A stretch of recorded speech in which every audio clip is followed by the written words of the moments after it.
सेतु भी इन्हें कहा गया, ठीक है, कि ये अतीत और भविष्य के मध्य सेतु थे और इन्हें नव प्रभात का तारा कहा गया, नव प्रभात का तारा। तो जो नई सुबह हुई उसके ये तारा थे। भारतीय पुनर्जागरण का पिता भी इन्हें कहा जाता है, ठीक है, भारतीय पुनर्जागरण का इन्हें पिता कहा जाता है और भारत का प्रथम आधुनिक पुरुष, ठीक है, भारत का प्रथम आधुनिक पुरुष। तो बहुत रटने की जरूरत नहीं है, आधुनिक भारत के पिता हो गए, भारत का प्रथम आधुनिक पुरुष उसी तरीके से हो गया। और पत्रकारिता की अगर हम बात करें तो पत्रकारिता का अग्रदूत भी इन्हें कहा जाता है, क्योंकि संवाद, कौमुदी और बहुत सारी पत्रिकाओं का इन्होंने प्रकाशन किया। तो भारत में पत्रकारिता की शुरुआत भी राजा राम मोहन राय से ही मानी जाती है, ठीक। नमस्कार दोस्तों, मैं प्रशांत आप सबका स्वागत करता हूं।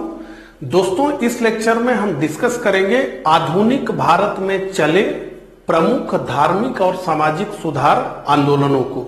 एग्जाम पॉइंट ऑफ व्यू से कहूं तो ये टॉपिक बेहद महत्वपूर्ण है और पिछले वर्षों में काफी प्रश्न इस टॉपिक से पूछे गए हैं, इसलिए इस टॉपिक को बेहद ठीक प्रकार से पढ़ने की जरूरत है और बार बार रिवीजन करने की जरूरत है, क्योंकि ये जो टॉपिक है ये एग्जामिनर का फेवरेट टॉपिक है और इस टॉपिक से कोई ना कोई प्रश्न आपको अपनी परीक्षा में देखने को जरूर मिलेगा।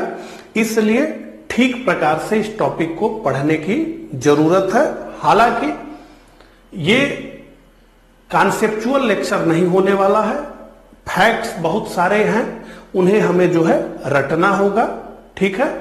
और आधुनिक भारत में बहुत सारे धार्मिक और सामाजिक सुधार आंदोलन चले हैं, जिनमें से कई काफी प्रसिद्ध हैं। प्रीवियस ईयर में उन्हीं से काफी ज्यादा प्रश्न पूछे गए हैं, तो हमने इस लेक्चर में उन्हें तो रखा ही है जो महत्वपूर्ण है और जिनसे पिछले वर्षों में लगातार प्रश्न पूछे जाते रहे हैं। साथ ही हमने कुछ उन आंदोलनों को भी इसमें रखा है जो कि पढ़ना बेहद जरूरी है, हो सकता है कि आगे उससे प्रश्न आ जाए। तो हमने प्रयास किया है कि आधुनिक भारत में चले धार्मिक और सामाजिक सुधार आंदोलनों को हम समग्रता से कवर करें, ताकि जो है कुछ भी आपका छूटे नहीं, ठीक है। तो चलिए इन्हीं सब बातों के साथ इस लेक्चर की शुरुआत करते हैं और सबसे पहले हम बात करते हैं राजा राम मोहन राय की।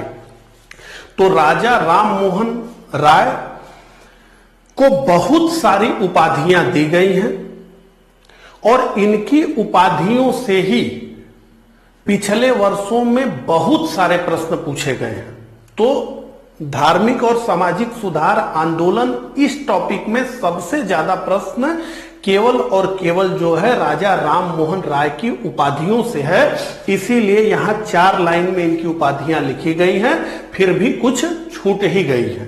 तो आइए पहले जो है इनकी उपाधियों को हम पढ़ लें और आपको इनकी उपाधियों को याद रखना होगा, ठीक है। तो देखिए, इन्हें जो है भारतीय नव जागरण का अग्रदूत कहा गया। तो 19वीं शताब्दी के पूर्वार्ध में जो भारत में नव जागरण आया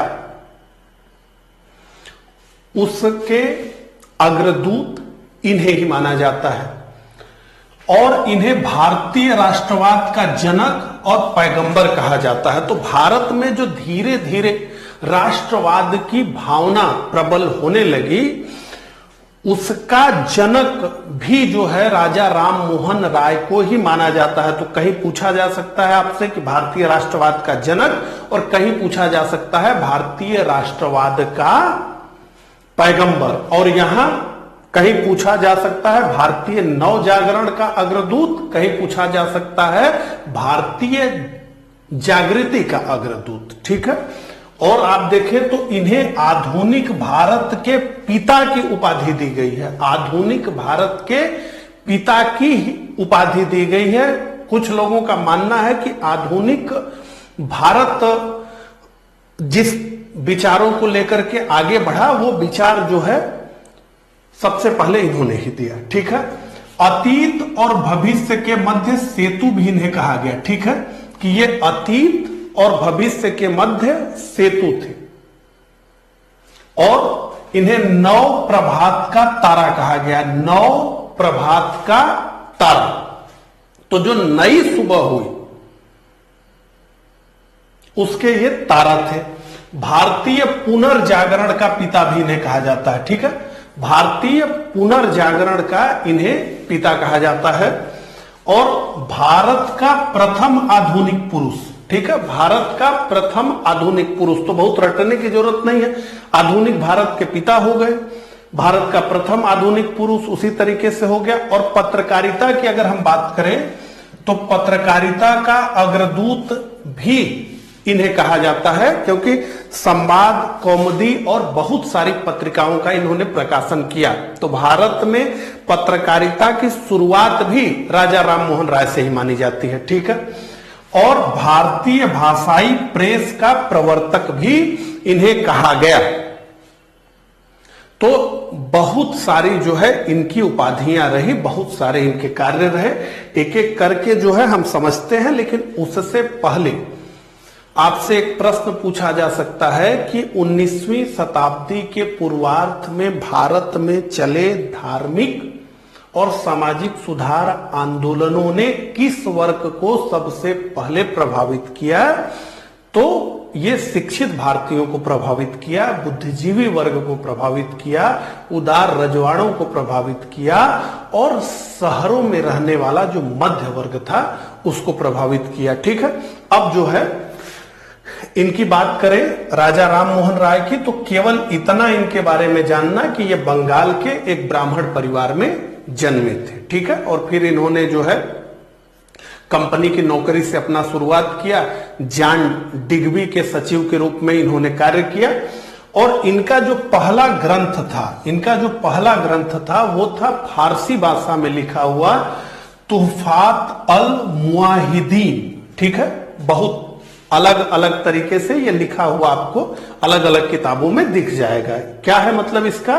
तो एकेश्वरवादियों को उपहार, गिफ्ट ऑफ मोनोथिस्ट, ठीक है। ये 1809 में प्रकाशित हुआ, जिसमें इस किताब में इन्होंने मूर्ति पूजा का विरोध किया और बहुदेवतावाद का भी विरोध किया और कहा कि एकेश्वरवाद को सब धर्मों का मूल बताया, सारे जो है एक ही जो है परम ब्रह्म है, इसकी बात हो रही है, ठीक है। तो इन्होंने अपना अखबार निकाला संवाद कौमुदी और इसमें सती प्रथा का विरोध किया। तो सती प्रथा के लिए इन्होंने बहुत अधिक काम किया। सती प्रथा का मतलब ये कि जब किसी पुरुष की मृत्यु हो जाए तो उसकी पत्नी भी उसी चिता पर, जिस चिता पर पति जल रहा है, उसी चिता पर उसकी पत्नी भी जिंदा ही जल जाती थी। इसे सती प्रथा के नाम से जाना जाता था। अब इसका अलग इतिहास है और इसमें कितनी सच्चाई है, कितना झूठ है, बहुत सारी चीजें और किन परिस्थितियों में ये सारी चीजें होती थी, ये लंबे डिबेट का विषय है, इसमें हम लोग नहीं जाएंगे। लेकिन मूलतः ये कि पति के चिता पर पत्नी जो है जल जाती थी। अब इसमें क्या था कि किसी के पति के मृत्यु के बाद कई लोग ये मानते थे कि ये महिला लाइबिलिटी हो गई, तो ये मानते थे कि ये भी समाप्त हो जाए।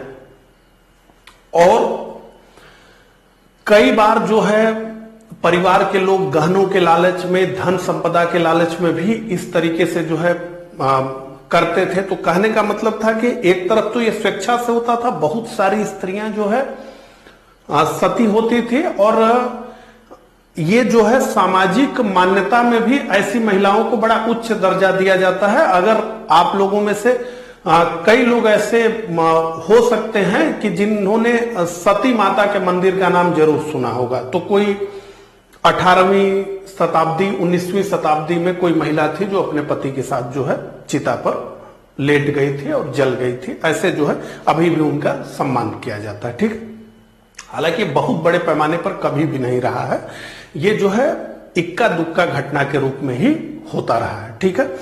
तो इसके विरोध में राजा राम मोहन राय ने बहुत कार्य किया जो है, और अंततः जो है गवर्नर जनरल को भी इसके लिए किया और लॉर्ड विलियम बेंटिंग के समय में जो है सती प्रथा का उन्मूलन भी कर दिया गया, ठीक है। तो उनके निरंतर विरोध के फलस्वरूप गवर्नर जनरल बेंटिंग द्वारा 4 दिसंबर 1829 को सती प्रथा को प्रतिबंधित करने के लिए अधिनियम 17 पारित किया गया। तो आपसे पूछा जा सकता है कि किस कानून के तहत जो है सती प्रथा को प्रतिबंधित किया तो आपको बताना है अधिनियम या नियम 17। ठीक है, तो ये गैर कानूनी कर दिया गया कि सती कोई नहीं हो सकता, ये कानूनी नहीं है। इसमें राजा राम मोहन राय ने 1826 के जूरी अधिनियम का घोर विरोध किया। आपसे पूछा जाएगा कि किस अधिनियम का राजा राम मोहन राय ने घोर विरोध किया या जूरी अधिनियम का किस भारतीय ने घोर विरोध किया, तो आपका उत्तर होगा राजा राम मोहन राय। ये 1826 का जूरी अधिनियम क्या था, इसे समझ लीजिए। 1826 का जो जूरी अधिनियम था वो ये प्रावधान करता था कि कोई भी यूरोपीय ईसाई या भारतीय ईसाई जज किसी भी मुसलमान या किसी भी हिंदू का मुकदमा सुन सकता है, लेकिन कोई भी हिंदू या कोई भी मुसलमान जज किसी भारतीय ईसाई या किसी यूरोपीय ईसाई का मुकदमा नहीं सुन सकता है। फिर से, कोई यूरोपीय ईसाई जज या कोई भारतीय ईसाई जज किसी हिंदू किसी मुस्लिम के मुकदमे में निर्णय दे सकता है, मुकदमा सुन सकता है जज के रूप में, लेकिन कोई हिंदू जज कोई मुस्लिम जज किसी भारतीय ईसाई या किसी यूरोपीय ईसाई का मुकदमा नहीं सुन सकता, उसका मुकदमा जो है उसके कोर्ट में नहीं चल सकता। इस अधिनियम का राजा राम मोहन राय ने घोर विरोध किया, इसे जूरी अधिनियम के नाम से जाना गया। मुगल बादशाह अकबर द्वितीय ने इन्हें राजा की उपाधि दी थी, तो ये राम मोहन राय, इनके नाम के आगे जो राजा शब्द जो है जुड़ा, वो अकबर द्वितीय ने इन्हें उपाधि के रूप में दी थी। अकबर द्वितीय के समय तक मुगलों का सिक्का भी चलना बंद हो गया था। मुगल एकदम जो है लाल किले में सिमट गए थे और अकबर द्वितीय के ही पेंशन को लेकर के जो है ब्रिटेन ये गए थे बात करने के लिए, जो है ब्रिटिश ताज से। ठीक है, तो मुगल बादशाह अकबर द्वितीय ने इन्हें राजा की उपाधि दी थी 1830 में, तो उन्हीं का मामला लेकर के ये ब्रिटेन में गए और 1833 में ब्रिटेन में ही इनकी मृत्यु हो गई ब्रिस्टल। तो पूछा जा सकता है कि इनकी समाधि कहां है, तो ब्रिस्टल में है। ठीक है, अब जो है एक एक करके हम कुछ महत्वपूर्ण तथ्यों को देखें। तो राजा राम मोहन राय द्वारा स्थापित संस्था, तो कौन कौन सी संस्थाओं को इन्होंने स्थापित किया, क्योंकि बहुत सारे फैक्ट्स हैं राजा राम मोहन राय से जुड़े हुए जिन्हें हमें पढ़ना है, और इसीलिए हमने जो है अलग अलग टाइटल से जो है किया है कि ताकि जो है अलग अलग तरीके से आपको क्लियरिटी एकदम रहे, कहीं आप जो है उसी में उलझ ना जाएं। ठीक है, तो देखिए राजा राम मोहन राय ने 1815 ईस्वी में आत्मीय सभा का गठन किया और इस सभा में द्वारकानाथ ठाकुर भी शामिल थे। तो जो आत्मीय सभा था इसके बहुत सारे कार्य थे, लेकिन इसे जो है महत्वपूर्ण रूप से जाना जाता है एक सती विरोधी संगठन के रूप में। ठीक है, 1816 में राजा राम मोहन राय ने वेदांत सोसाइटी की स्थापना की। ये सब इनसे जुड़े हुए प्रश्न इसी तरीके से आपसे पूछे जाएंगे। ठीक है, और इन्होंने डच घड़ीसाज डेविड हेयर के सहयोग से, ये बहुत बार पूछा गया, 1817 में कलकत्ता में हिंदू कॉलेज की स्थापना की। कलकत्ता में हिंदू कॉलेज की स्थापना की। कमेंट में आपको बताना यह है कि क्या यह हिंदू कॉलेज कलकत्ता में अभी भी चल रहा है या नहीं चल रहा है। ठीक है, इन्होंने कलकत्ता में 1825 में वेदांत कॉलेज की स्थापना की। 1825 में वेदांत कॉलेज की स्थापना की।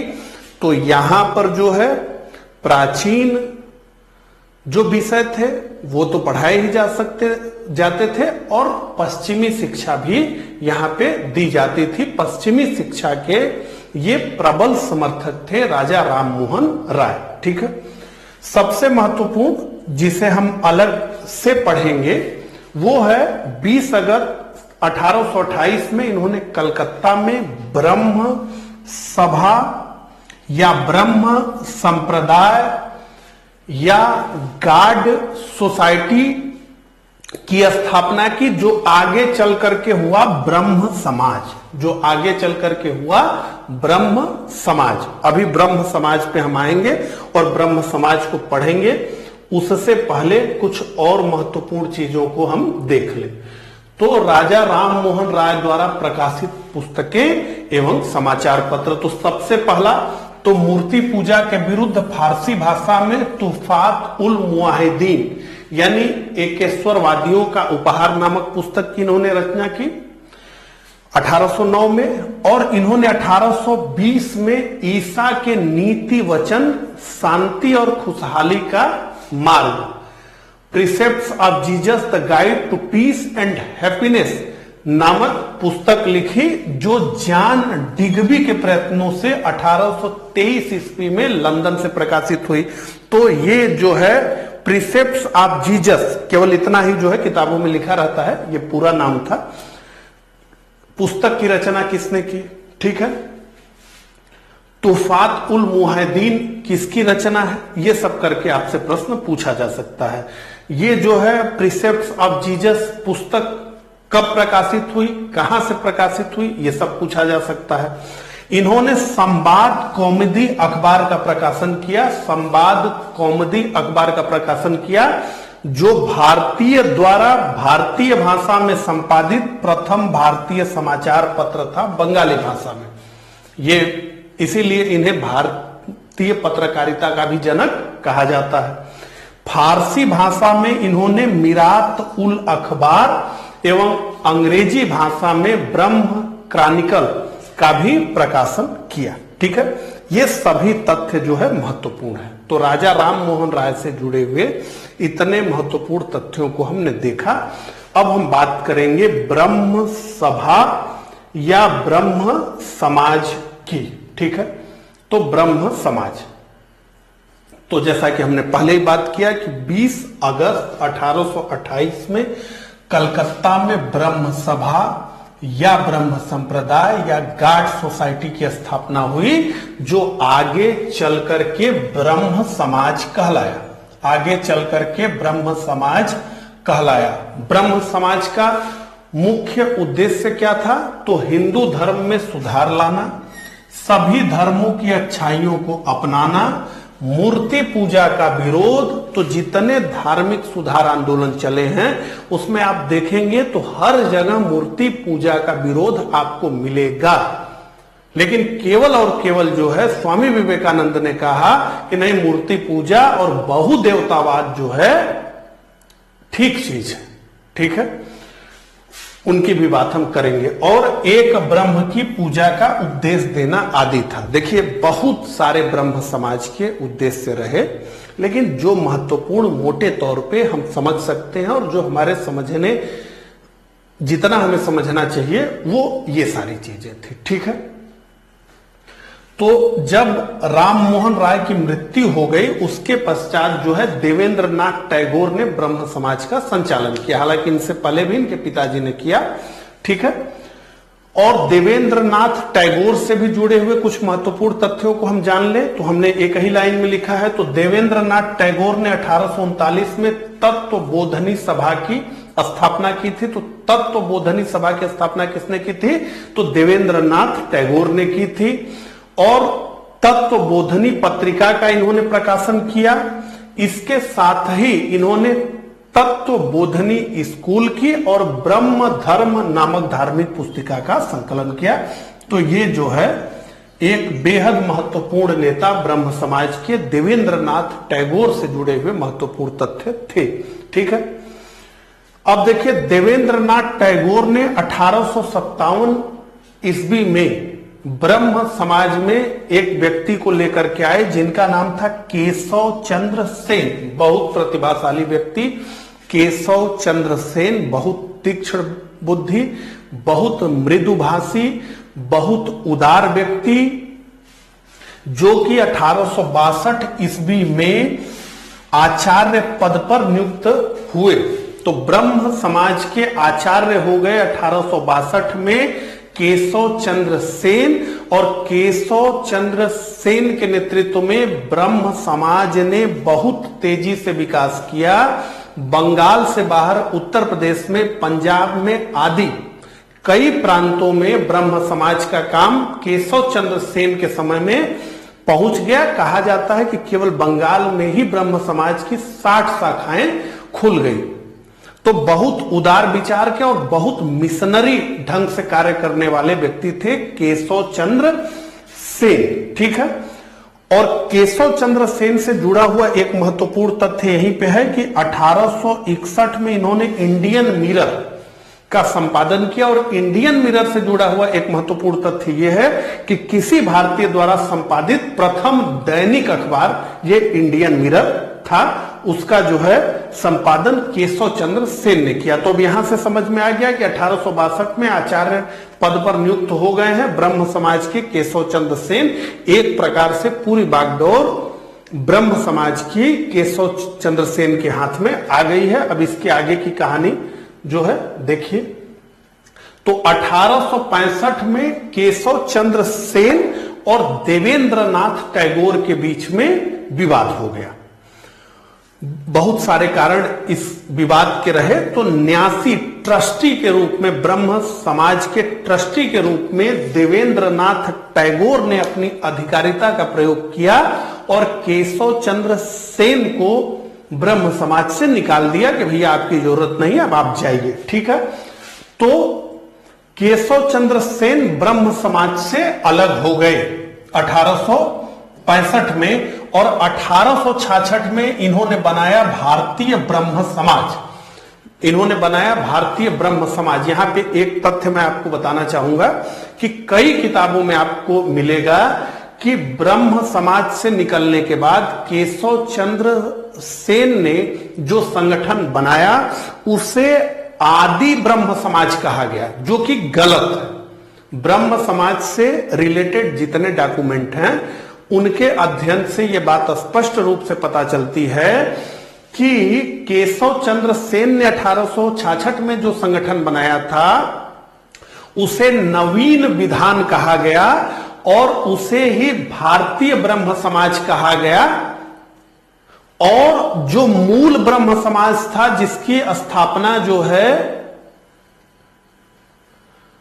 राजा राम मोहन राय ने की थी और फिर जिसे देवेंद्रनाथ टैगोर ने आगे बढ़ाया और जिसमें से केशव चंद्र सेन को निकाला गया, उसे अब कहा जाने लगा आदि ब्रह्म समाज। जबकि उल्टा लिखा गया है कि केशव चंद्र सेन के ब्रह्म समाज को आदि ब्रह्म समाज कहा गया और देवेंद्रनाथ टैगोर के गुट वाले ब्रह्म समाज को जो है ब्रह्म समाज कहा गया, ठीक है। तो ये कंफ्यूजन दूर कर लीजिए, ये तथ्यात्मक रूप से गलत है, चाहे जिस किताब में लिखा हो।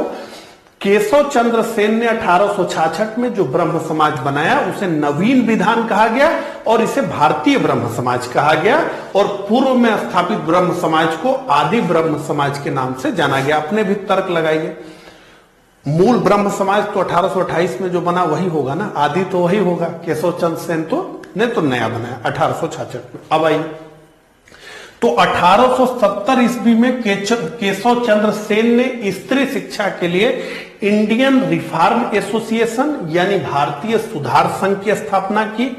महिलाओं के लिए वामा बोधनी पत्रिका का संपादन किया और केशव चंद्र सेन के ही अथक प्रयासों से 1872 ईस्वी में ब्रह्म विवाह अधिनियम यानी नेटिव मैरिज एक्ट पारित हुआ, जिसके अंतर्गत बाल व बहु, दो शब्द है, बाल यानी शिशु और बहु यानी बहुत सारे, कई बहु विवाह पर प्रतिबंध लगाया गया। तो 1872 के ब्रह्म विवाह अधिनियम नेटिव मैरिज एक्ट के माध्यम से बाल व बहु विवाह पर प्रतिबंध लगाया गया और विवाह की आयु लड़के के लिए 18 वर्ष और लड़की के लिए 14 वर्ष तय की गई।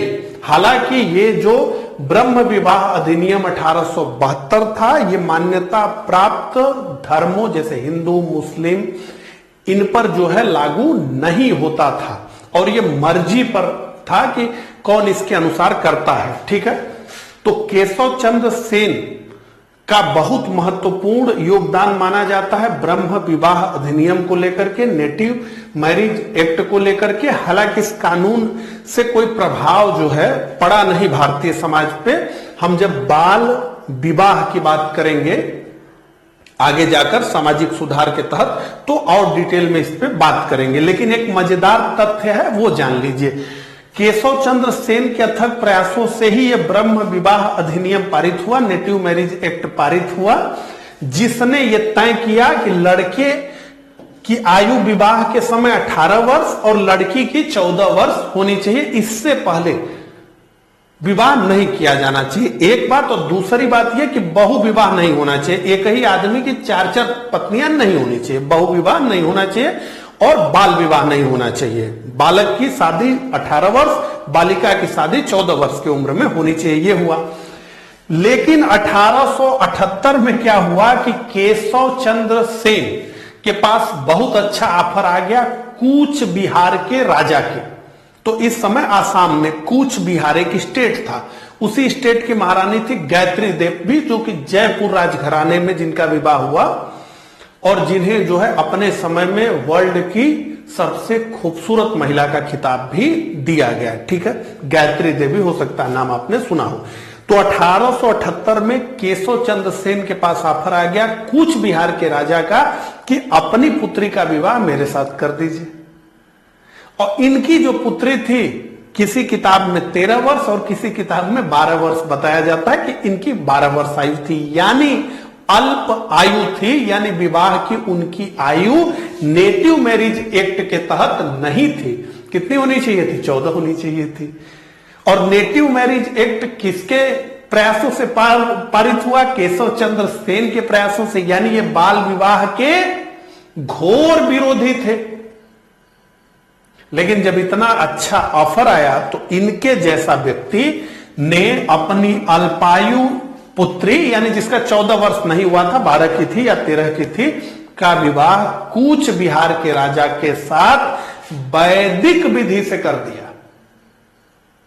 उस विधि के भी ये प्रशंसक नहीं थे, लेकिन उससे कर दिया। ठीक है, तो चलिए भाई, बेटी जो है राजा से ब्याह दी गई और पूरे जीवन भर का सिद्धांत इन्होंने अपना छोड़ दिया।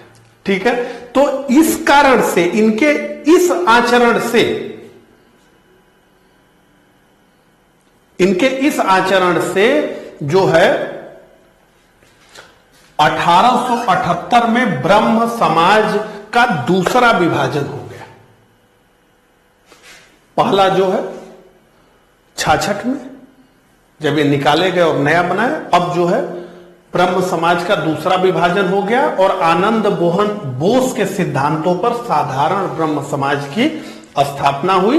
तो साधारण ब्रह्म समाज के अन्य प्रमुख सदस्य थे शिवनाथ शास्त्री, इनका नाम महत्वपूर्ण है, बिपिन चंद्र पाल, द्वारिकानाथ गांगुली और सुरेंद्र नाथ बनर्जी। तो ये जो है पूरा मामला केशव चंद्र सेन का रहा। बड़े प्रतिभाशाली व्यक्ति थे, लेकिन इसके बाद से ही वो जो है शून्य में विलीन हो गए। तो ये पूरी कहानी ब्रह्म समाज की रही। उम्मीद है आपको सारी बातें ठीक प्रकार से समझ में आ गई होंगी। तो अब हम जो है आगे बढ़ेंगे और बात करेंगे यंग तरुण बंगाल आंदोलन की। यंग यानी तरुण, ठीक है। कहा जाता है कि ये जो आंदोलन था जिसे चलाया हेनरी लुई विवियन डेरोजियो ने, ये अपने समय से बहुत ही अधिक आधुनिक विचारों वाला था। तो क्रांतिकारी टाइप के विचार इसके थे और वो इतने क्रांतिकारी थे कि रेडिकल लगते थे, उग्र लगते थे। ठीक है, तो यंग बंगाल आंदोलन जो था इसकी शुरुआत किया हेनरी लुई विवियन डेरोजियो ने।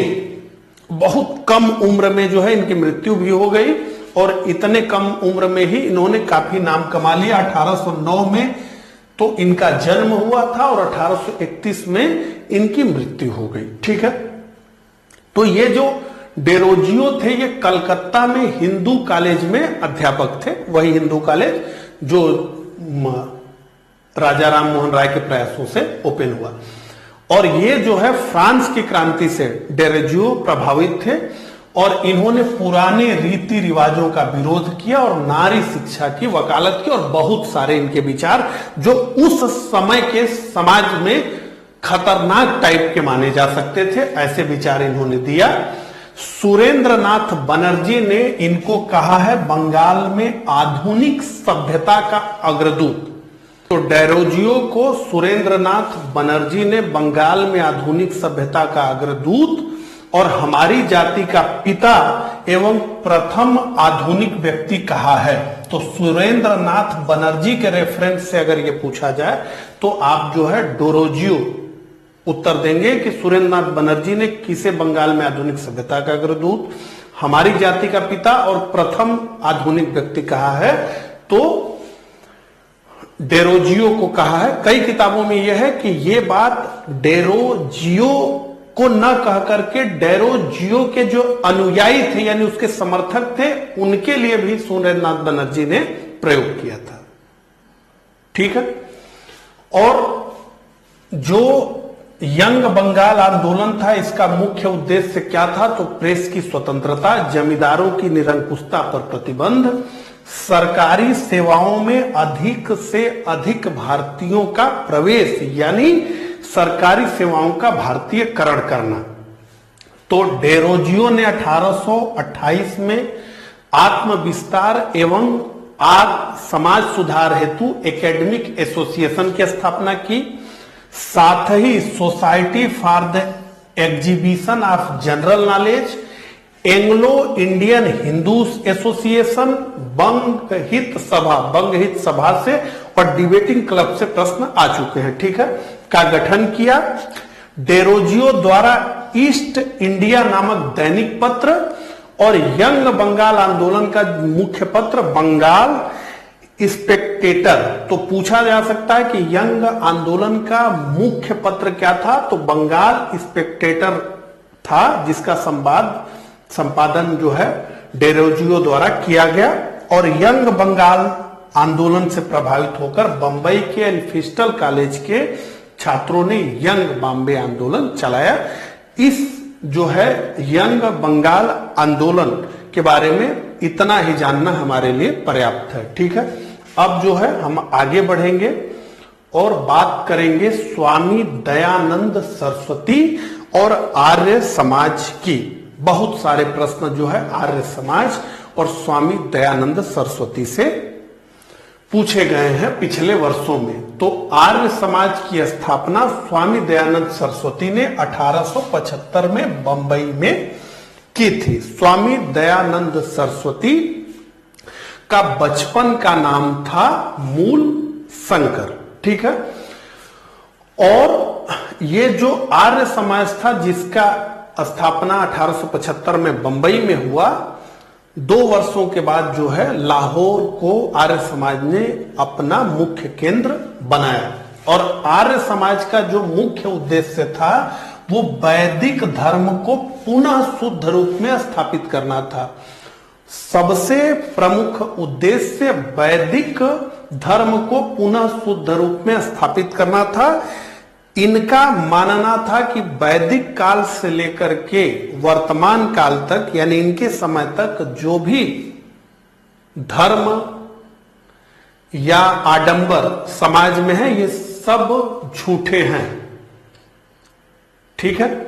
और इन्होंने वेदों की ओर लौटो का नारा दिया। क्या नारा दिया? वेदों की ओर लौटो। तो वेदों की ओर लौटो किसका नारा है? तो ये स्वामी दयानंद सरस्वती का नारा है। इन्होंने ही वेदों को पुनर्जागृत किया यानी समाज में वेदों को लेकर के एक जो है पुनर्जागरण का काम किया और वेदों को पुनर्स्थापित किया समाज में, ठीक है। तो स्वामी दयानंद सरस्वती का मानना था कि ये जो वेद हैं ये भारत के आधार स्तंभ हैं। तो 4 जो वेद हैं ये भारत के आधार स्तंभ हैं और इन्हीं आधार स्तंभों पर जो है हमारा समाज टिका हुआ है। और उनका यह भी विश्वास था कि जो वेद हैं ये शाश्वत हैं, अपरिवर्तनीय है और दैवीय है, यानी इंसानों ने इन्हें नहीं बनाया, इन्हें जो है देवताओं ने बनाया है, और इसलिए वेद सर्वोच्च हैं और वैदिक समाज ही आदर्श समाज था, उसी को की स्थापना हमें जो है करनी है। तो जो आर्य समाज था ये भी मूर्ति पूजा का विरोध करता था, ब्रह्म समाज की तरह ही बहुदेवतावाद का भी विरोध करता था, एक ही ब्रह्म एक ही शक्ति को मानता था, तो बहुदेवतावाद का भी विरोध करता था, अवतारवाद का भी विरोध करता था। इनका मानना था कि भगवान राम, भगवान कृष्ण ये हम जैसे लोगों में से ही एक श्रेष्ठ पुरुष थे, न कि ये भगवान के अवतार थे। पशु बलि, झूठे कर्मकांड इत्यादि का ये जो है विरोध करते थे। दयानंद सरस्वती के विचारों को जानने का सबसे सुंदर माध्यम है इनके द्वारा लिखित पुस्तक सत्यार्थ प्रकाश, ठीक है, का इन्होंने प्रकाशन किया। तो सत्यार्थ प्रकाश किसने लिखी? तो स्वामी दयानंद सरस्वती ने लिखा।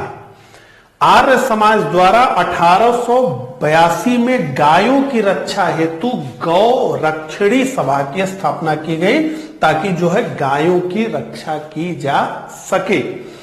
और दयानंद सरस्वती ने हिंदू धर्म परिवर्तित हिंदुओं की हिंदू धर्म में वापसी हेतु शुद्धि आंदोलन चलाया। अब ये क्या है इसको समझ लीजिए, हो सकता है आपको नहीं दिखाई दे रहा हो, ये पीडीएफ में आपको मिल जाएगा, मैं पढ़ देता हूं। दयानंद सरस्वती ने धर्म परिवर्तित हिंदुओं की हिंदू धर्म में वापसी हेतु शुद्धि आंदोलन चलाया। शुद्धि आंदोलन स्वामी दयानंद सरस्वती द्वारा चलाया गया। उस समय ईसाई मिशनरियों का बहुत जोर भारतीय समाज में था, क्योंकि भारतीय समाज में छुआछूत था, ऊंच नीच की भावना थी। इस वजह से समाज का जो निचला तबका था हिंदू समाज का, वो जो है ईसाई मिशनरियों के लालच में बहुत तेजी से कन्वर्ट हो रहा था, यानी हिंदू से वो जो है बहुत तेजी से ईसाई हो रहा था।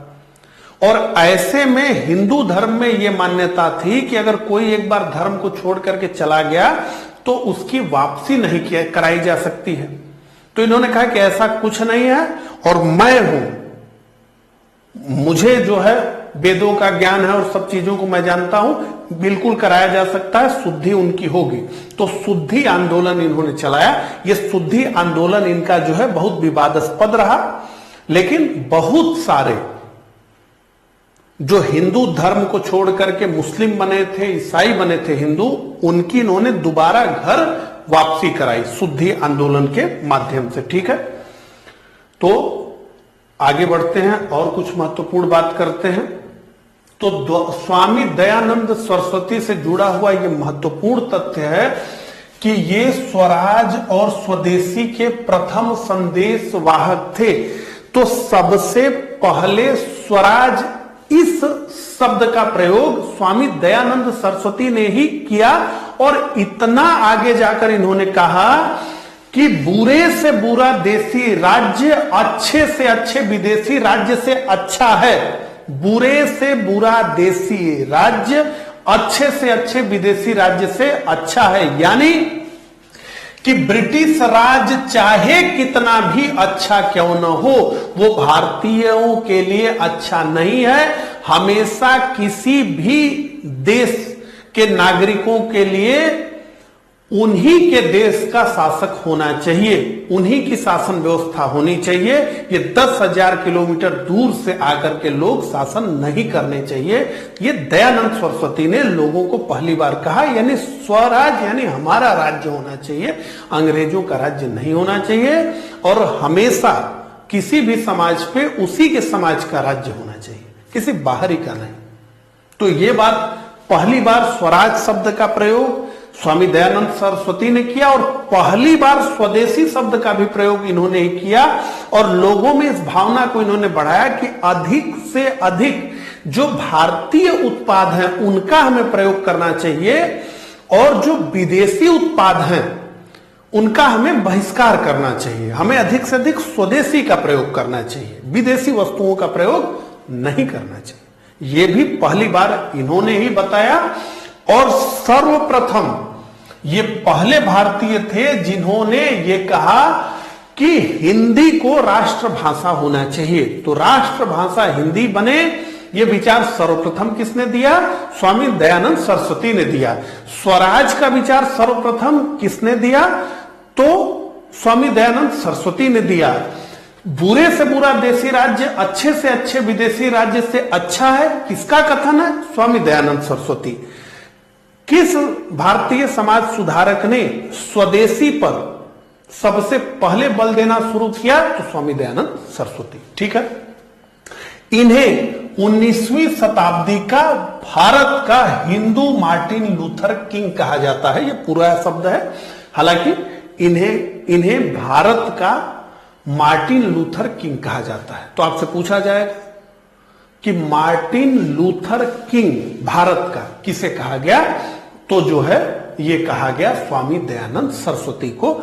ठीक है, अच्छा, इनके बाद स्वामी दयानंद सरस्वती के बाद आर्य समाज में पाश्चात्य शिक्षा यानी वेस्टर्न एजुकेशन के समर्थन और उसके विरोध में दो गुटों में आर्य समाज बट गया।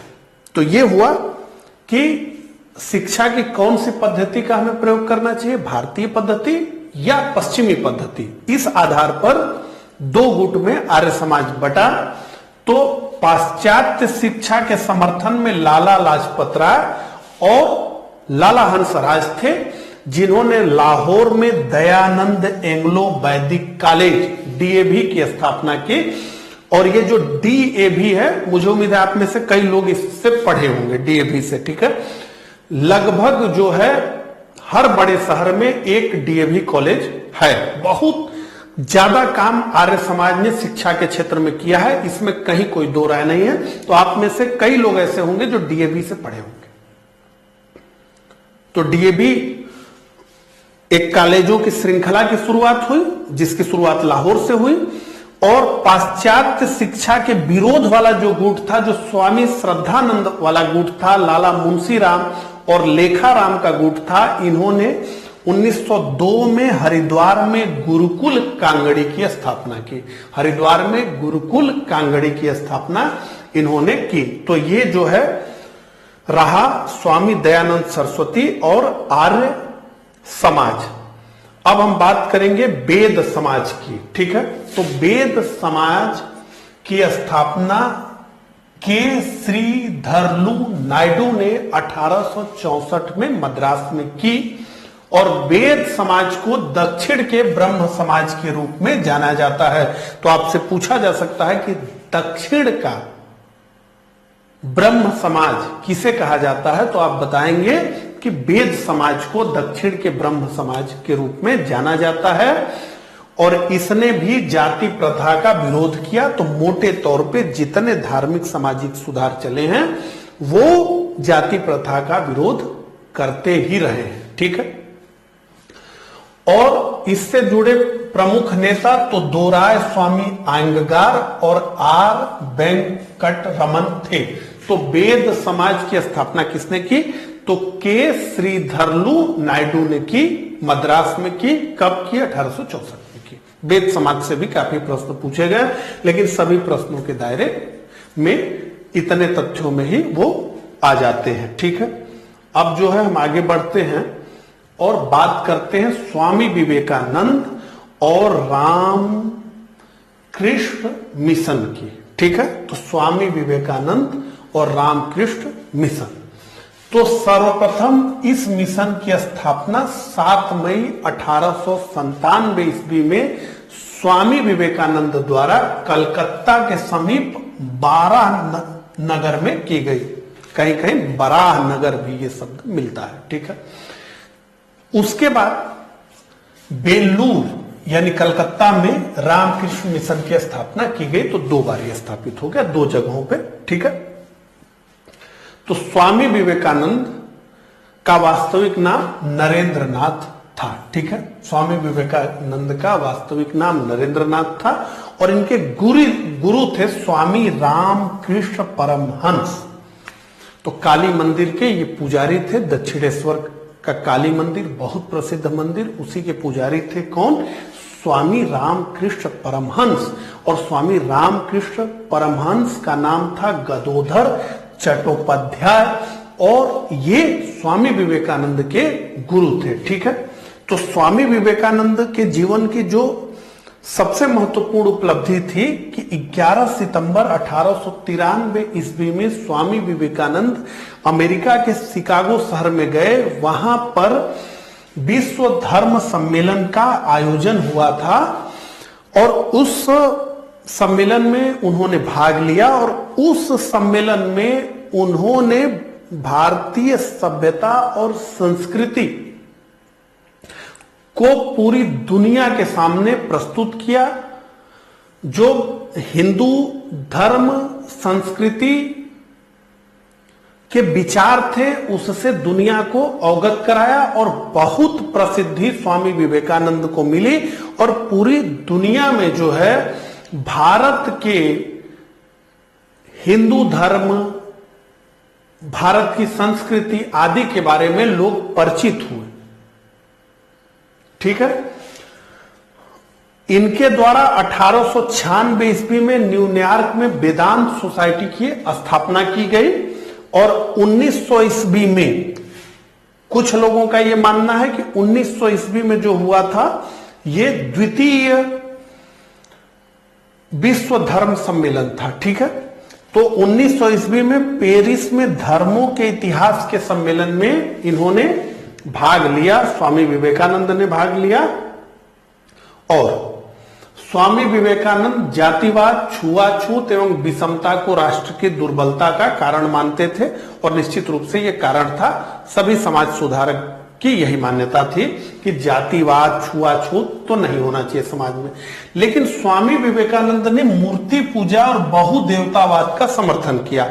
अभी चाहे आपने ब्रह्म समाज को देखा, चाहे आपने आर्य समाज को देखा, हर जगह जो है बहुदेवतावाद और मूर्ति पूजा की निंदा की गई थी। लेकिन स्वामी विवेकानंद ने कहा कि नहीं, मूर्ति पूजा और बहुदेवतावाद ठीक है, क्योंकि एक जो ब्रह्म है उसको समझने के लिए कोई प्रतीक तो चाहिए ही चाहिए।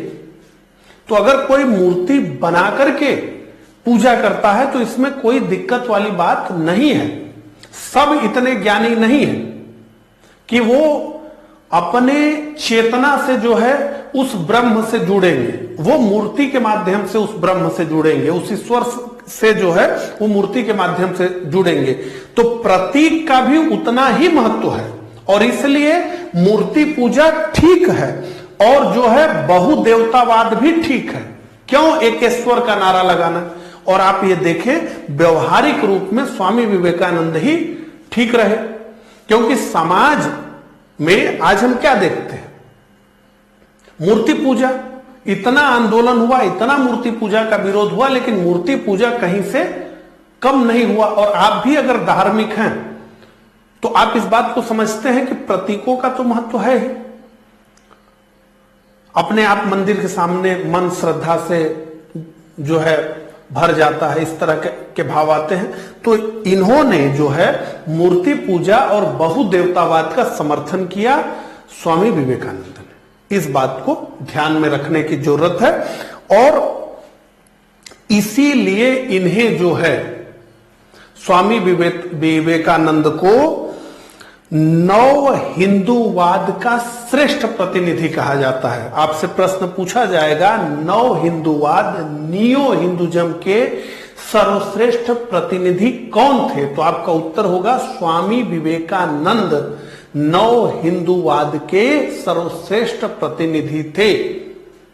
हिंदू धर्म का डंका इन्होंने पूरे विश्व में बजाया और जब समाज में इस तरह के लोग जो मूर्ति पूजा का विरोध कर रहे थे, प्रबल हो रहे थे, स्वामी विवेकानंद ने कहा कि नहीं, मूर्ति पूजा तो ठीक है, प्रतीक होने चाहिए। बहुदेवतावाद है, कोई बात नहीं, बहुदेवतावाद भी ठीक है। ठीक है। तो स्वामी विवेकानंद ने प्रबुद्ध भारत, अंग्रेजी में यह पूछा जा सकता है, प्रबुद्ध भारत, और उद्बोधन बंगाली में नामक पत्रिकाओं का प्रकाशन भी किया। एक बार फिर से स्वामी विवेकानंद को नव हिंदूवाद का श्रेष्ठ प्रतिनिधि कहा गया है, ठीक है।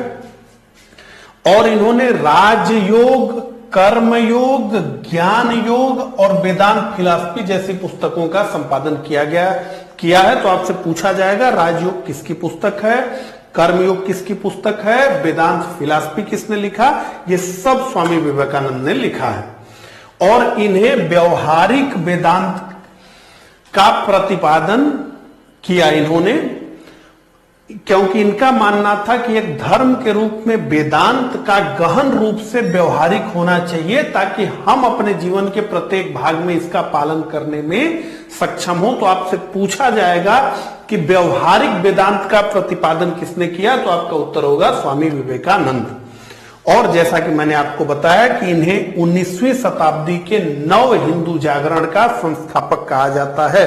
तो नियो हिंदुइज्म का संस्थापक इन्हें कहा जाता है, प्रवर्तक इन्हें कहा जाता है, श्रेष्ठ प्रतिनिधि इन्हें कहा जाता है।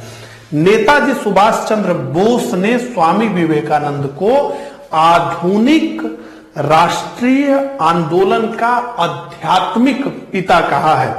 आधुनिक राष्ट्रीय आंदोलन का आध्यात्मिक पिता कहा है। तो नेताजी सुभाष चंद्र बोस ने किसे आधुनिक राष्ट्रीय आंदोलन का आध्यात्मिक पिता कहा है, तो आपका उत्तर होगा स्वामी विवेकानंद, ठीक है। आगे बढ़ते हैं और बात करते हैं प्रार्थना समाज की। तो प्रार्थना समाज की स्थापना केशव चंद्र सेन की प्रेरणा से 1867 ईस्वी में मुंबई में आत्मारंग राम पांडुरंग द्वारा की गई। तो आपसे पूछा जाएगा कि प्रार्थना समाज की स्थापना किसने की, तो आपका उत्तर होगा आत्माराम पांडुरंग। और किसकी प्रेरणा से प्रार्थना समाज की स्थापना आत्माराम पांडुरंग ने की, तो केशव चंद्र सेन की। और 1869 में जस्टिस महादेव गोविंद रानाडे इस संस्था से जुड़े और इस संस्था के मुख्य संचालक बने। तो आपसे पूछा जाएगा कि प्रार्थना समाज के संस्थापक कौन थे, तो आपका उत्तर होगा आत्माराम पांडुरंग। लेकिन आपसे यह पूछा जाएगा कि प्रार्थना समाज के मुख्य संचालक कौन थे, तो आपका उत्तर होगा जस्टिस महादेव गोविंद, ठीक है। क्योंकि इन्होंने ही प्रार्थना समाज को लोकप्रिय बनाया और मुख्य कर्ता धर्ता प्रार्थना समाज के यही थे, ठीक है। तो प्रार्थना समाज की स्थापना का उद्देश्य क्या था, तो जाति प्रथा का विरोध, स्त्री पुरुष विवाह की आयु में वृद्धि, विधवा विवाह, स्त्री शिक्षा को प्रोत्साहन देना आदि प्रमुख था प्रार्थना समाज का लक्ष्य। जो है गोविंद रानाडे जो हैं को पश्चिमी भारत में सांस्कृतिक पुनर्जागरण का अग्रदूत माना जाता है। तो आपसे पूछा जाएगा कि पश्चिमी भारत में सांस्कृतिक पुनर्जागरण का अग्रदूत कौन था, तो रानाडे थे। और महाराष्ट्र का सुकरात भी इन्हें कहा गया है। तो रानाडे की तीक्ष्ण बुद्धि के कारण इन्हें महाराष्ट्र का सुकरात भी कहा गया है। तो आपसे पूछा जाएगा कि महाराष्ट्र का सुकरात किसे कहा गया है, तो आपका उत्तर होगा रानाडे। और एक नाम से आप और रानाडे को जानते हैं कि इन्होंने 1870 में पूना सार्वजनिक सभा की स्थापना की थी, जो हम आगे पढ़ेंगे। और 1891 में बीडो रीमैरिज एसोसिएशन की इन्होंने स्थापना की थी। और गोपाल गणेश अगरकर ने रानाडे के नेतृत्व में 1884 में दक्कन एजुकेशन सोसाइटी की स्थापना की थी, ठीक है। तो हमने ये देखा कि प्रार्थना समाज की स्थापना आत्माराम पांडुरंग ने की थी, लेकिन इसकी पूरी कमान 1869 के बाद जस्टिस महादेव गोविंद रानाडे के हाथों में आ गई। प्रार्थना समाज के लिए इन्होंने बहुत सारा कार्य किया। प्रार्थना समाज का उद्देश्य क्या था उसको हमने देखा। और जस्टिस महादेव गोविंद रानाडे को पश्चिम में भारत में सांस्कृतिक पुनर्जागरण का अग्रदूत माना जाता है और इन्हें महाराष्ट्र का सुकरात कहा जाता है। ठीक है, तो इतनी बात रही प्रार्थना समाज की।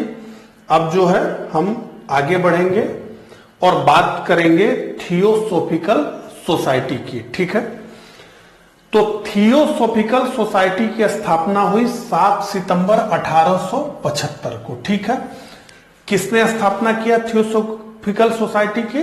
तो मैडम ब्लावात्स्की, ये रूसी महिला थी, और कर्नल हेनरी स्टली आलकाट, ये एक अमेरिकी सैनिक थे, और न्यूयॉर्क में इसकी स्थापना हुई। तो थियोसॉफिकल सोसाइटी की स्थापना कहां हुई? तो न्यूयॉर्क में हुई।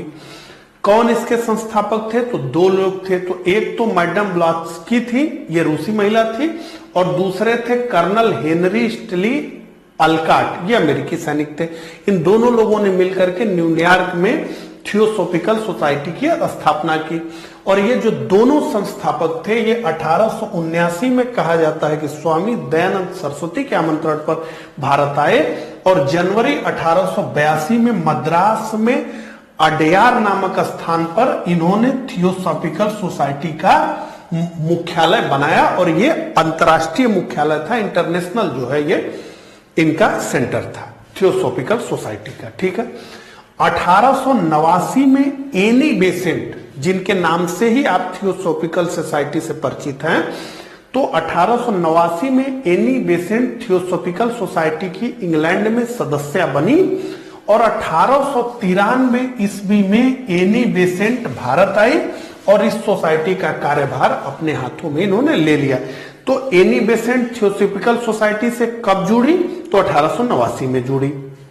कहां पे ये सदस्य बनी थियोसॉफिकल सोसाइटी की? तो इंग्लैंड में बनी। भारत कब आई? तो 1893 में एनी बेसेंट भारत आई और इस सोसाइटी का कार्यभार अपने हाथों में ले लिया, और फाइनली 1907 ईस्वी में आलकाट का जब मृत्यु हो गया, उनका निधन हो गया, तो एनी बेसेंट थियोसॉफिकल सोसाइटी की अध्यक्षा नियुक्त हो गई। तो यही जो है सर्वे सर्वा हो गई। तो थियोसॉफिकल सोसाइटी को हम एनी बेसेंट के नाम से ही जानते हैं। ठीक है, एनी बेसेंट ने 1898 में बनारस में सेंट्रल हिंदू स्कूल की स्थापना की। CHS कहा जाता है। अब CHS को जो है बनारस हिंदू यूनिवर्सिटी के एक भाग के रूप में जाना जाता है। तो सेंट्रल हिंदू कॉलेज की स्थापना की, और आगे चल करके 1916 में बनारस हिंदू विश्वविद्यालय यही बन गया। इस प्रकार से कहा जाता है, लेकिन बनारस हिंदू विश्वविद्यालय का अपना एक जो है अलग स्ट्रक्चर रहा, लेकिन ये जो है सेंट्रल हिंदू कॉलेज जो है पहले बना, और फिर 1916 में मदन मोहन मालवीय जी ने बनारस हिंदू विश्वविद्यालय की स्थापना की। एनी बेसेंट का नाम एक और आंदोलन की वजह से हम प्रमुखता से जानते हैं, और वो है होम रूल लीग की स्थापना। आयरलैंड के होम रूल लीग की तरह ही एनी बेसेंट ने भारत में होम रूल लीग की स्थापना की, और एनी बेसेंट कांग्रेस की प्रथम महिला अध्यक्षा रही। इस नाते से भी इनका हम नाम जानते हैं। तो प्रथम महिला एनी बेसेंट थी जो कि कांग्रेस की अध्यक्षा बनी। आपको कमेंट करके बताना है कि ये किस सेशन में कांग्रेस की अध्यक्षा बनी। अब हम आगे बढ़ते हैं और बात करेंगे प्रमुख सामाजिक सुधार आंदोलन की। तो आइए एक एक करके देखें। तो सबसे पहले तो हम बात करेंगे सती प्रथा की। ठीक है, तो सती प्रथा की बात करते हैं।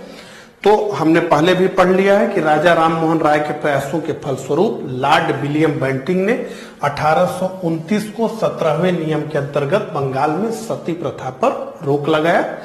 अगले वर्ष ही यानी 1830 में इसे जो है बंबई तथा मद्रास प्रेसिडेंसी में भी लागू कर दिया गया। तो सबसे पहले ये बंगाल में आया और उसके बाद 1830 में इसको विस्तारित कर दिया गया बंबई और मद्रास प्रेसिडेंसी में भी। ठीक है, अब यहीं पे एक महत्वपूर्ण तथ्य है, वो आप समझ लीजिए।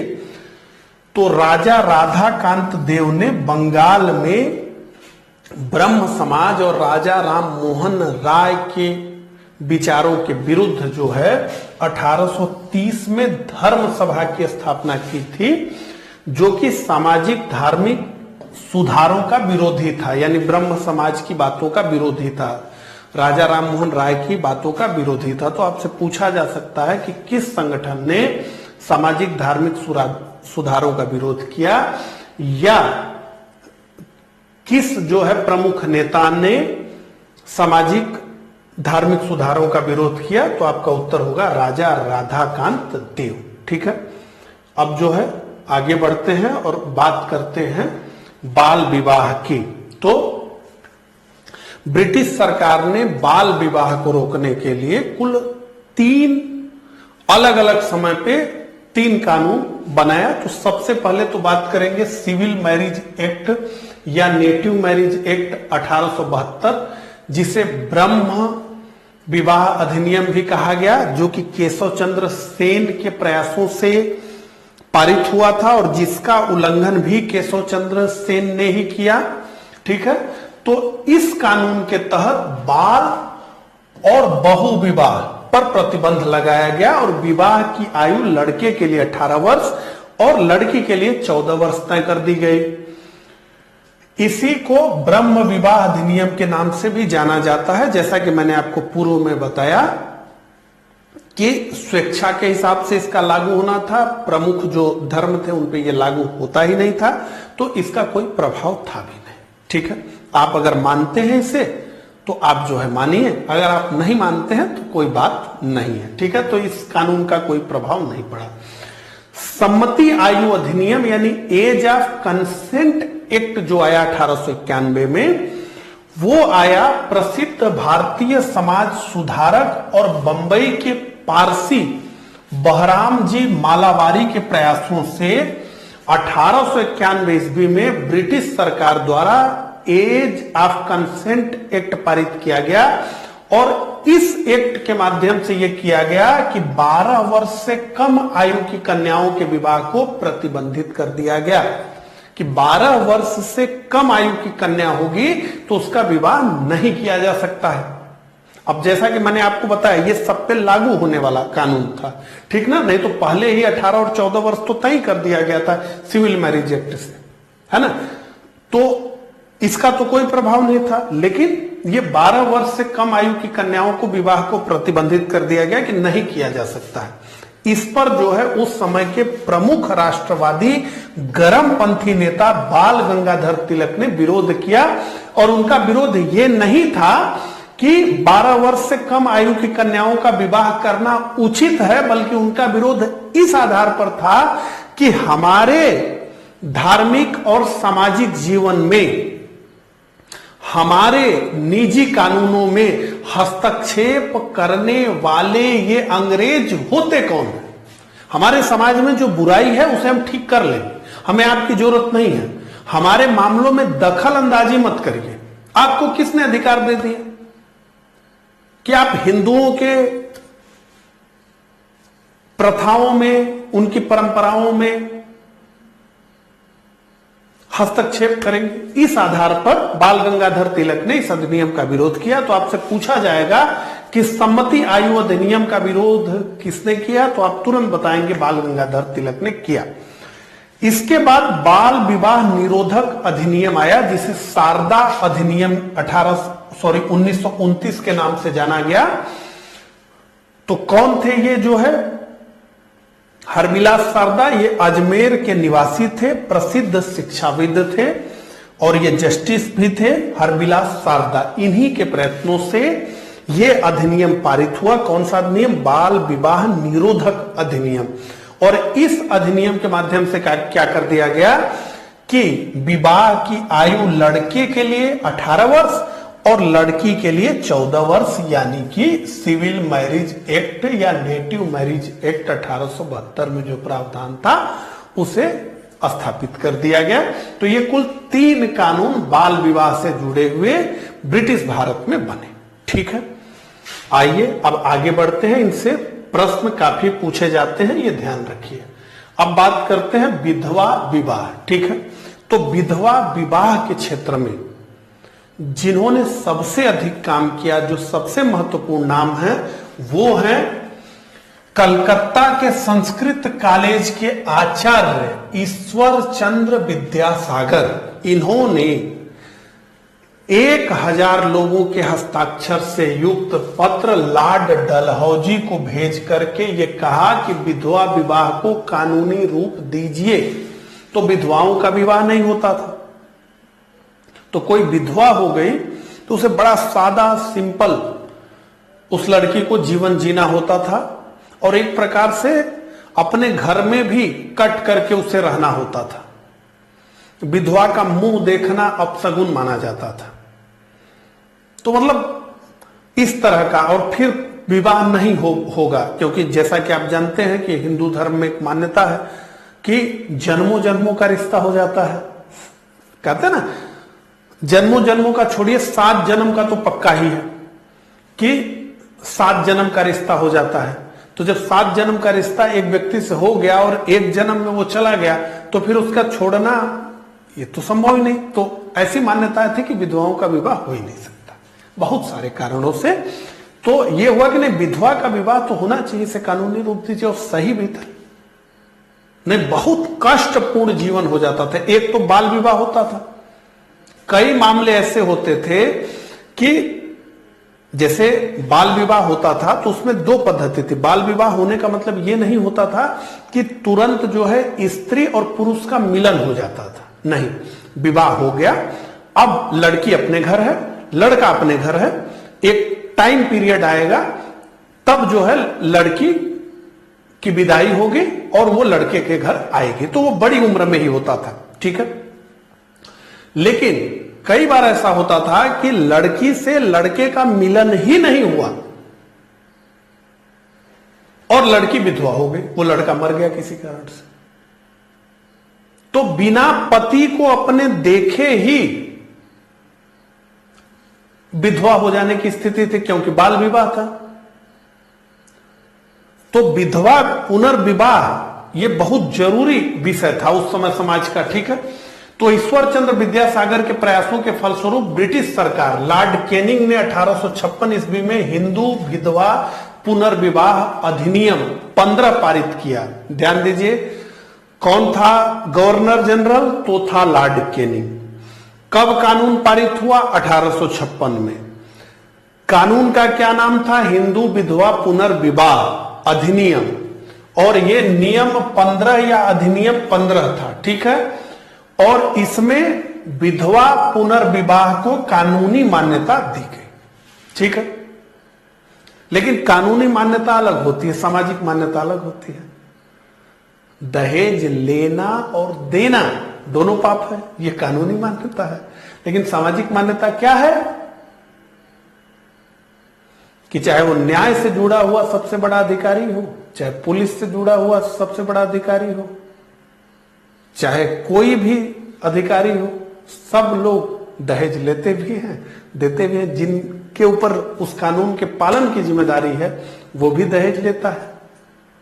ठीक है, तो अभी भी आप देखेंगे तो चाहे पुरुष हो विधुर हो, चाहे महिला विधवा हो, विवाह करना बहुत मुश्किल है।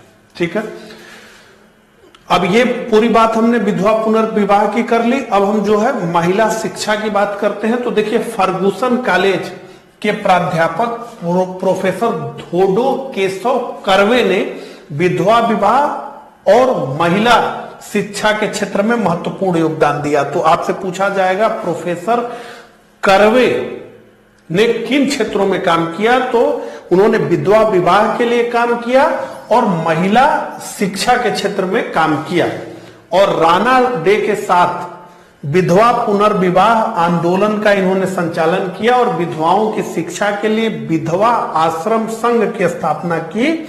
और 1916 में बंबई में पहले महिला विश्वविद्यालय की स्थापना भी प्रोफेसर केशव कर्वे के द्वारा की गई और इस विश्वविद्यालय के पहले कुलपति थे डॉक्टर आरजी भंडारकर। ठीक है, प्रथम कुलपति थे। तो ये जो है तथ्य है प्रोफेसर धोडो केशव कर्वे से जुड़ा हुआ। इनसे जुड़े हुए काफी प्रश्न पूछे जाते हैं। मैं हमेशा कहता हूं कि हर टॉपिक को ठीक प्रकार से पढ़ने के बाद उससे जुड़े हुए प्रीवियस ईयर के प्रश्न जरूर देखें। ठीक है। और दक्षिण भारत में विधवा पुनर्विवाह के लिए जिन्होंने काम किया उनका नाम था वीरेशलिंगम पुंटूल, तो कहीं कहीं पुंतलू भी लिखा मिल जाता है। ठीक है, ने दक्षिण भारत में विधवा पुनर्विवाह के लिए कार्य किया। और महाराष्ट्र में पूछा जाएगा कि विधवा पुनर्विवाह आंदोलन का नेतृत्व किसने किया, तो आपका उत्तर होगा विष्णु परशुराम पंडित द्वारा महाराष्ट्र में विधवा पुनर्विवाह आंदोलन चलाया गया। और इन्होंने 1850 में विधवा पुनर्विवाह सभा विडो रीमैरिज सोसाइटी की स्थापना की। तो ये सब महत्वपूर्ण तथ्य विधवा पुनर्विवाह से जुड़े हुए रहे। अब जो है हम आगे बढ़ेंगे और बात करेंगे शिशु हत्या प्रथा की। ठीक है, तो गवर्नर जनरल जॉन शोर के समय में 1795 ईस्वी में बंगाल नियम XXI तथा बेलेजली के समय में 1804 में नियम 3 के तहत शिशु हत्या को साधारण हत्या के रूप में माना गया और इस प्रकार इस कुप्रथा को धीरे धीरे समाप्त कर दिया गया। शिशु हत्या को साधारण हत्या के रूप में मान लिया गया। इसका क्या मतलब है? देखिए, शिशु के पैदा होते ही उसको मार देना, और इसमें शिशु से मुख्य मतलब है बालिकाओं से। तो वो पैदा हुई और उसको मार देना। ठीक है, तो अब 1804 के नियम के 3 के तहत यह कर दिया गया कि अगर कहीं से खबर मिलेगी कि इनके घर शिशु हत्या हुई है तो शिशु हत्या का जो दंड होगा वो साधारण हत्या का मतलब यह है कि जो जनरल जिस प्रकार से किसी की हत्या की जाती है वयस्क की, उसके बराबर ही अब इसमें सजा होगी। तो शिशु हत्या की सजा हत्या के रूप में ही मानी जाएगी। ठीक है, तो इसको जो है शिशु हत्या पर प्रथा पर रोक लगाया गया। दास प्रथा की बात करें तो 1833 के चार्टर्ड एक्ट में दासता पर प्रतिबंध लगाया जाए, इसका प्रावधान था। हालांकि भारत में उस तरीके से कभी दासता थी नहीं। तो गवर्नर जनरल लॉर्ड एलन बरो ने 1843 ईस्वी के नियम 5 के द्वारा दास प्रथा को प्रतिबंधित कर दिया। ठीक है, तो ये दास प्रथा, शिशु हत्या, विधवा पुनर्विवाह, सती प्रथा जो सामाजिक सुधार आंदोलन थे उनको हमने देखा। इस प्रकार से इस लेक्चर में बस इतना ही। मिलता हूं इसी तरह के अगले लेक्चर में। तब तक के लिए आप सभी को नमस्कार, धन्यवाद।